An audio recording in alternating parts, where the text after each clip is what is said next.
Tu ne devrais jamais changer pour faire plaisir à quiconque. Il n'y a rien de pire que de changer parce qu'une personne t'a fait un reproche. Ne fais jamais ça. Par contre, si tu t'aperçois que ce reproche est vrai, non pas dans le comportement que tu as eu, peut-être que la personne te reproche quelque chose qui est juste vrai, mais c'est pas pour autant que tu dois changer. Parce que sinon tu vas changer pour elle. Et ce changement, 1, ne sera pas durable, 2, il va baser cette relation sur quelque chose qui est faux.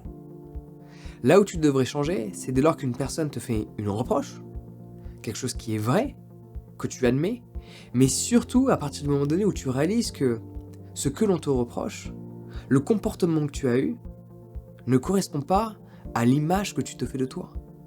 Ou cela ne correspond pas à la personne que tu as envie de devenir. Tu veux être quelqu'un de calme, tu t'es énervé. De base, on sait que tu es quelqu'un de nerveux.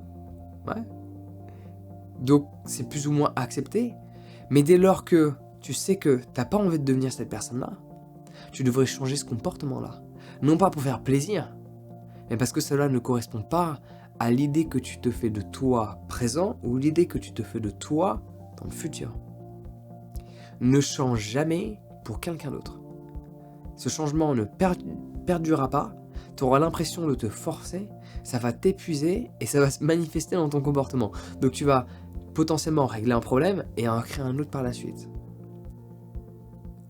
Ce qui est considéré comme un problème par certaines personnes, à partir du moment donné où il ne l'est pas pour toi, tu n'es pas obligé de le changer. Mais dès que tu ressens un soupçon de vérité, et que tu te dis, c'est vrai que ça aurait pu être bien que je me comporte différemment. Je me vois dans la situation, je me vois dans le scénario, je me vois quand je dialoguais avec la personne, c'est vrai que ça aurait été mieux que je dise ça comme ça. Ça aurait été mieux que je me comporte ainsi. Parce que prends en considération que quel que soit ton comportement, quel que soit tes dires, quel que soit le ton de ta voix, quelle que soit ta formulation, une personne peut se vexer dans tous les cas. Il y a des gens qui se vexent juste parce que je parle là. Les gens ils se vexent parce que ils sont pas d'accord avec ce que je dis. Il y a des gens ils se vexent parce qu'il y a de la musique dans mes vidéos. Il y a des gens ils vont se vexer parce que le fond est blanc et que j'ai un t-shirt blanc. Il y a des gens ils vont se vexer pour quoi que ce soit. Tu ne peux pas contrôler le fait qu'une personne se vexe. Par contre tu peux contrôler tes intentions et ta manière d'être par rapport à ce que tu penses être. Laisse-moi répéter ça. Tu peux pas contrôler ce qu'une personne ressent, mais par contre tu peux contrôler ton intention et tu peux contrôler ta manière d'être par rapport à ce que tu penses être. Qu'est-ce que c'est beau, tu me l'écris dans les commentaires, parce que là c'est magique quand même. Donc tu peux contrôler ton intention, c'est-à-dire t'as pas l'intention de blesser, mais si la personne se sent blessée, tu n'y es pour rien. C'est sa responsabilité, tout comme quand toi tu te sens blessé quand une personne dit quelque chose, à partir du moment donné la personne n'avait pas l'intention de te blesser, c'est un peu de ta faute. Un peu beaucoup même. Un peu beaucoup. Parce que tu te sens vexé par rapport à des propos qui n'avaient pas pour but de te vexer. Et même quand ces propos ont but de te vexer, tu n'es pas obligé de te vexer. Tu peux juste ne pas le prendre personnellement. Tu peux juste laisser couler. Et réaliser qu'il y a plus important dans la vie. Que de t'énerver, que de prendre les choses personnellement, que de te laisser submerger par toutes ces émotions que tu n'as pas appris à contrôler parce que tu ne sais pas respirer. Respirer te permet de contrôler tes émotions. On vit dans un monde où on dit qu'il ne faut pas contrôler nos émotions. Pas contrôler nos émotions emmène à des shootings dans les écoles. Pas photo. Ouais, ils sont pris un peu sur Call of Duty, quoi. Ça, c'est quand tu contrôles pas tes émotions. Quand tu contrôles pas tes émotions, tu fais des choses que tu regrettes après. Et quand tu apprends à respirer, tu contrôles tes émotions parce que la plupart du temps, tu réalises que ta perception des choses, 1, était peut-être pas la bonne, 2, peut-être pouvait juste ne pas exister. Parce que quand tu respires, tu peux juste voir la réalité telle qu'elle est, sans chercher à la déformer ou à l'interpréter. Et il n'y a jamais de problème quand tu ne fais que observer la réalité. Le problème vient de l'interprétation ou de la déformation que tu te fais de par ce que tu regardes. Et de par ton histoire passée. Parce que forcément, en fonction d'où tu viens, de ce que tu as vécu, les relations que tu as et que tu as eues, tu vas percevoir la réalité d'une certaine manière. Différente qu'une personne qui a une histoire différente, a des relations différentes, a eu des relations différentes, va percevoir la même situation de pas de la même manière. Mais percevoir n'est pas voir. Percevoir n'est pas voir. Quand tu respires, tu as la capacité de voir, que l'on appelle plus communément la contemplation. La plupart des gens ne voient pas ce qui se passe autour d'eux. Ils pensent voir.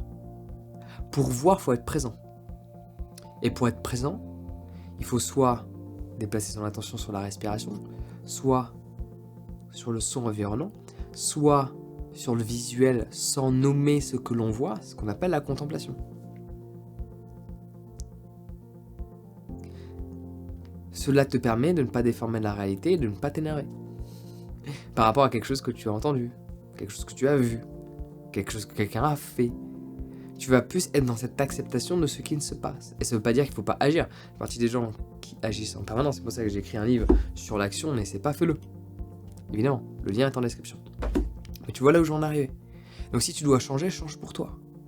Change pour devenir une nouvelle personne. Change pour que peut-être même des gens te reprochent certaines choses. Le meilleur changement que tu peux avoir en toi, associé à une reproche intrigante, intéressante, c'est t'es arrogant. Ça, c'est un changement que je te recommande d'avoir.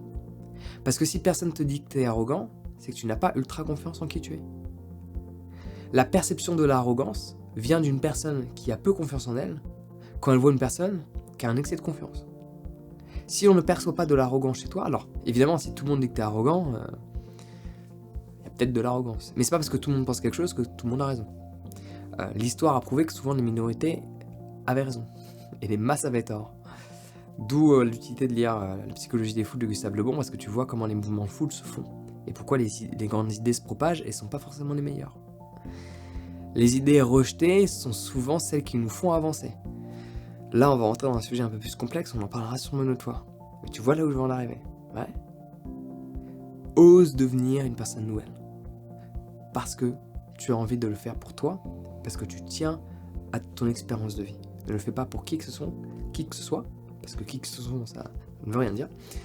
Il y a mon livre, l'Encyclopédie du bien-être, un gros pavé de 480 pages, où je te parle de plein de choses qui vont te permettre de devenir une nouvelle version de qui tu es et d'exceller dans quoi que ce soit que tu fais. Je te mets le lien de mes 2 livres en description.